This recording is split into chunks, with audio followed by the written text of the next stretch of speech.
സ്ക്രോളിങ്ങിലൂടെ അതിലൂടെ നോക്കിയാൽ മതിയെങ്കിൽ എന്റെ പ്രിയപ്പെട്ട സഹോദരങ്ങളെ കാണാൻ കഴിയും. അതിലൊരു വലിയ ആപത്ത് പതിയിട്ടുണ്ടോ എന്ന് ഇന്നേവരെ ആർക്കും അറിയില്ല. സാധാരണ ടെലിവിഷൻ എടുക്കുന്ന ഭർത്താക്കന്മാരെ നമ്മളെല്ലാവരും നന്നായി മുഖമൊക്കെ കണ്ട് വെബ് ക്യാമറയിലൂടെ കാണാറുണ്ട്. എല്ലാവരും ഒരു അപകടവും ഇതുവരെ വന്നിട്ടില്ല. പക്ഷെ വെബ് ക്യാമറ ഓൺ ചെയ്യുമ്പോൾ നെറ്റിലോട്ട് കയറുമ്പോൾ അതിന് മുമ്പ് ഒരു ആപ്ലിക്കേഷൻ ഫോം വരും. അപ്പൊ അതിന് താഴെ ഓക്കെ അല്ലെങ്കിൽ ക്യാൻസൽ ഉണ്ടാവും. ഭർത്താവിന്റെ മുഖം കാണാനുള്ള ആഗ്രഹമുണ്ട്, സർവ്വത് ഓക്കെ അടിക്കും. ക്യാൻസൽ അടിക്കില്ല, ഓക്കെ അടിക്കൂ. പക്ഷെ എന്താ പറയുന്ന ആപ്ലിക്കേഷൻ, നിങ്ങൾ ഈ സംസാരിക്കുന്നത് മുഴുവനും ഞങ്ങൾ റെക്കോർഡ് ചെയ്യാൻ നിങ്ങൾക്ക് സമ്മതമാണ്. ഓക്കെ, സമ്മതമാണ്. ഇത് ഞങ്ങൾ പിന്നീട് എന്തെങ്കിലും ദുരുപയോഗപ്പെടുത്തിയാൽ ഞങ്ങളുടെ ഉത്തരവാദിയായിരിക്കില്ല. പൂർണ്ണ ഉത്തരവാദിത്തം നിങ്ങൾക്കാണ്. സമ്മതമാണ്. അറിയോഗ്രി? ഓക്കെ. ഇതിന്റെ ഫോട്ടോകൾ ഞങ്ങൾ സൂക്ഷിക്കുന്നുണ്ട്. ഈ സ്ത്രീയുടെ ഫോട്ടോ ഞങ്ങൾ സൂക്ഷിക്കുന്നുണ്ട്. ആ ഫോട്ടോ പിന്നീട് ഏതെങ്കിലും രീതിയിൽ എന്തെങ്കിലും പ്രശ്നമുണ്ടായാൽ ഞങ്ങളുടെ ഉത്തരവാദിത്തമായിരിക്കില്ല. പൂർണ്ണ ഉത്തരവാദിത്തം നിങ്ങൾക്കായിരിക്കും. ഓക്കെ.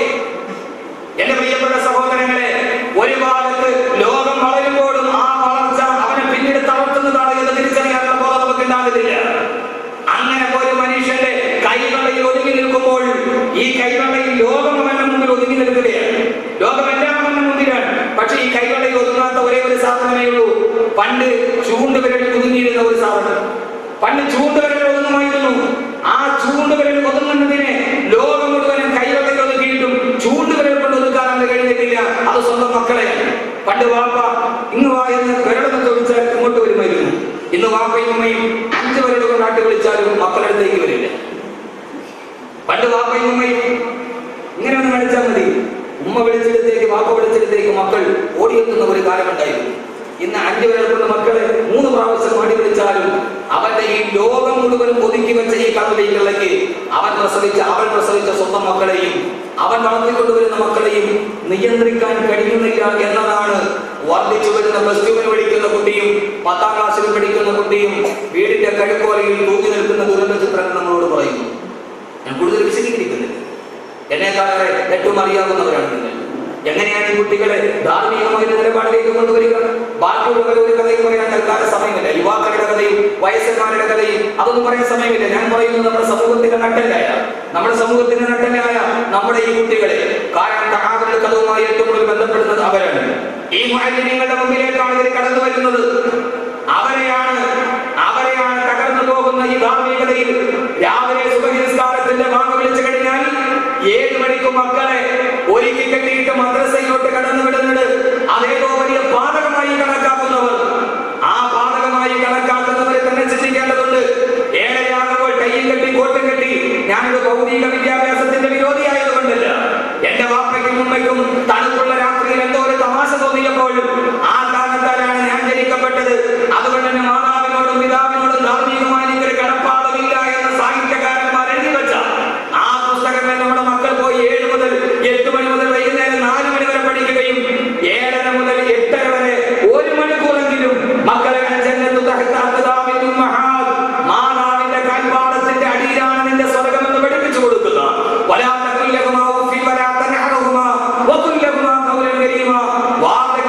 മാതാപിതാക്കളോട് ചേർന്ന് പോലും പറയരുതേ, അവരോട് നിന്നെ വിരട്ടി സംസാരിക്കരുത് എന്ന് പറയുന്ന ഈ മുഅല്ലിമീങ്ങളുടെ മുമ്പിൽ കൊണ്ടുപോയി വിടാൻ ഭൗതികമായ വളർച്ചയുടെ പേരിൽ മനസ്സുണ്ട് എന്നുവെങ്കിൽ എന്റെ പ്രിയപ്പെട്ട സഹോദരിമാരെ, ഇതല്ല, ഇതിന്റെ അപ്പുറത്തേക്ക് കേൾക്കേണ്ടി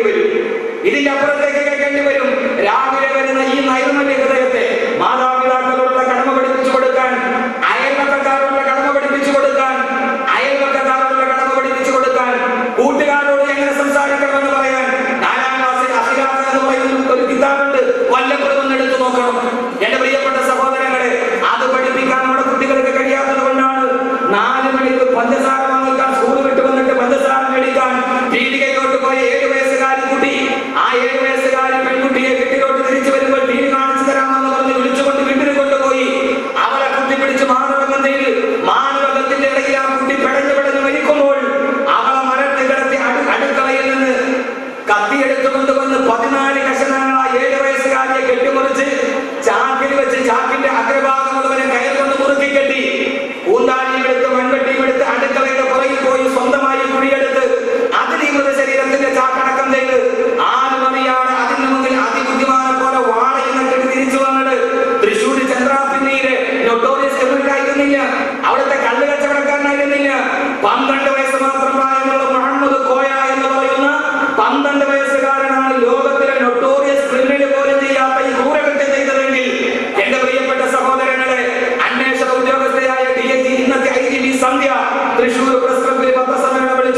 പത്രക്കാർ ചോദിച്ചു, എങ്ങനെയാണ് ഈ കുട്ടിക്ക് 7 വയസ്സുകാരിയോട്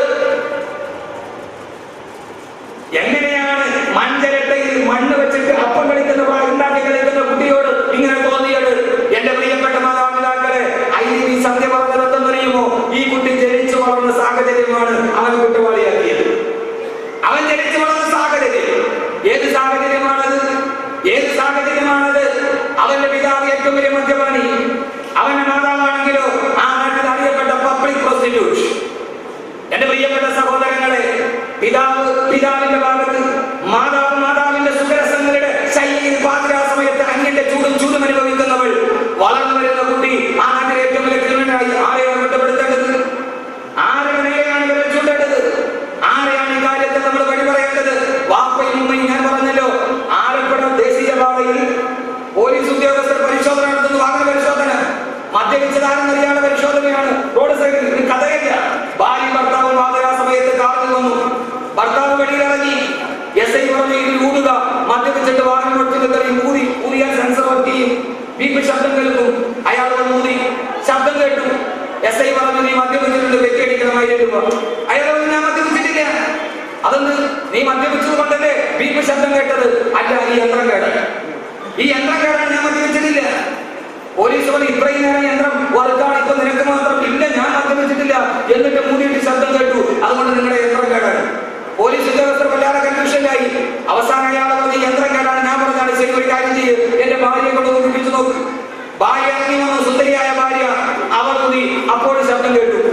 SI പറഞ്ഞു, സോറി, ഞങ്ങൾ അറിഞ്ഞില്ല, ഇത് വർക്ക് ചെയ്യുന്നില്ല എന്ന്. അവരെ വെറുതെ കേട്ടു. യഥാർത്ഥത്തിൽ അവൾ മദ്യപിച്ചിരുന്നു. യഥാർത്ഥത്തിൽ ഭാര്യ മദ്യപിച്ചിരുന്നു. ഇതൊരു കഥയല്ല. ഇത് നടത്തിയ പോലീസ് ഉദ്യോഗസ്ഥൻ പ്രഭാഷണത്തിന്റെ ഇടയിൽ എന്നെ കണ്ടപ്പോ പറഞ്ഞ വാക്കാണിത്. സഹോദരങ്ങളെ, നഗരത്തിന്റെ സംവിധാനം എവിടെ എത്തിയെന്ന് ചോദിച്ചാൽ, പാതിരാ സമയമായി കഴിയുമ്പോൾ മക്കളെയും കൊണ്ട് നഗരത്തിന്റെ ആലസ്യതകളിലൂടെ കടന്നുപോയി അവസാനം 2 മണിക്ക് വന്ന് കിടന്നുറങ്ങി. രാവിലെ 8 മണിയാകുമ്പോൾ സ്റ്റഫ് ചെയ്ത കോടി എഴുന്നേൽക്കുന്നത് പോലെ 8 മണിയാകുമ്പോൾ മക്കളെ സ്റ്റഫ് ചെയ്ത് ഭൗതിക വിദ്യാഭ്യാസത്തിന്റെ കലാലയത്തിൽ കൊണ്ടുപോയി തിരിച്ചു കൊണ്ടുവന്ന് നഗര ജീവിതത്തിന്റെ കാവലാളുകളായി മാറി നിൽക്കുന്ന ഒരു സമൂഹം. ഈ സമൂഹത്തിനോട് എന്താണ് പറഞ്ഞു കൊടുക്കേണ്ടത്? ഈ സമൂഹത്തിനോടാണ് ആദരവായ വിശുദ്ധമായ ഖുർആൻ. ഞാൻ ഏറെ പറയുന്നില്ല, പത്രവാർത്തകൾ ഏറെ പറയുന്നില്ല.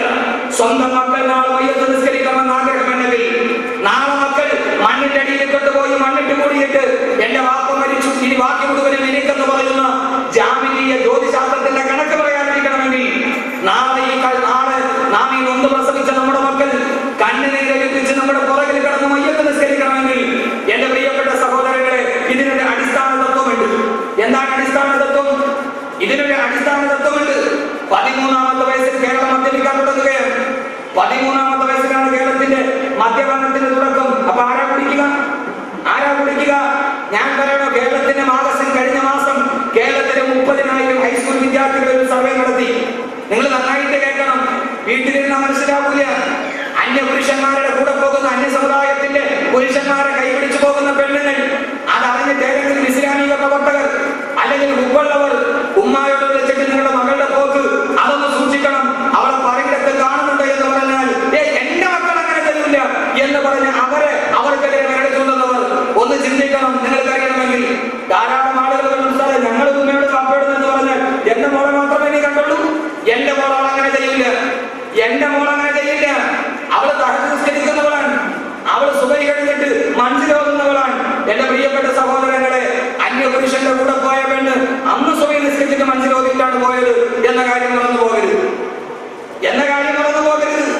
എന്റെ പ്രിയപ്പെട്ട സഹോദരങ്ങളെ, അതുകൊണ്ടാണ് പലപ്പോഴും അത് ചൂണ്ടിക്കാണിക്കുന്നവരുടെ നേരെ വിരൽ ചൂണ്ടുന്ന ആളുകൾ അള്ളാഹു നമ്മളെ കാത്തുരക്ഷിക്കട്ടെ. ഇതിന്റെയൊക്കെ പ്രധാനപ്പെട്ട 30,000 ഹൈസ്കൂൾ വിദ്യാർത്ഥികൾ സർവേ നടത്തിയപ്പോൾ 60%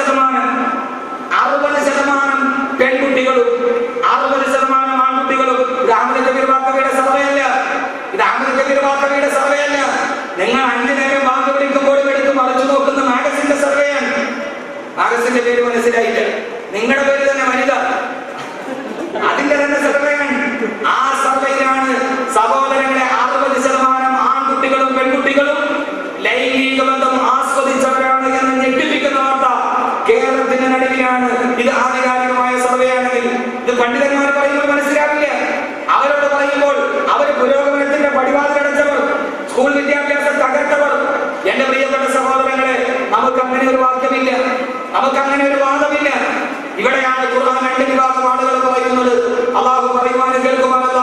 നൽകി അനുഗ്രഹിക്കുമാറാകട്ടെ. അള്ളാഹു പറയുവാനും കേൾക്കുവാനും അള്ളാഹു തൗഫീഖ് നൽകി അനുഗ്രഹിക്കുമാറാകട്ടെ.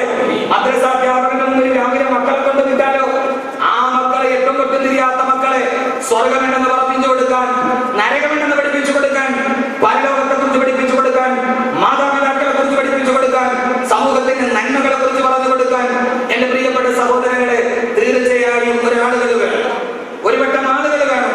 വൈലോപ്പിള്ളി പറഞ്ഞതുപോലെ വാക്കുകൾ കൂട്ടി ചൊല്ലാൻ വയ്യാത്ത കിടാങ്ങളെ ദീർഘദർശനം ചെയ്യും ദൈവജ്ഞാനല്ലോ നിങ്ങൾ.